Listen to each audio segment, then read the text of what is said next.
хөрөнгийн бирчиг ягаад 100% хувьчилж болохгүй байгаа юм. Одоо яг сангийн яам тэрний нэг 51% ч юм уу 70% ч юм уу байж яах гэдэг. Яг бол энэ Монгол улсын хөрөнгийн засгийн хөгжил бол тэргүй сүүлийн 35 жилч тэр цаашдаач тэр сангийн яамд ямар ч хамаагүй байхгүй юу? Сангийн яамны чиг үүрэгт хизээч байгаачгүй байхчгүй. Тэгээ яагаад хөрөнгийн биржгээд хинт ч хэрэггүй. Энд чинь тэр тендерийн шахаа махаа байхгүй.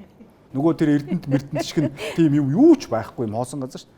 Энийг ядаж яагаад зах зээлд оролцогчдод нь хувьчлаад тийм ээ өгч болохгүй байгаа юм бэ.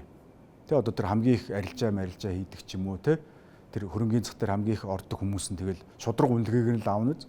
Тэгэх юм бол эний чинь ингээд улс төрийн томилгоогоор ирсэн мэргэжлийн бусад хүнтэй ингэж ойлголцох гэж үүлээ үздэг байхгүй юу.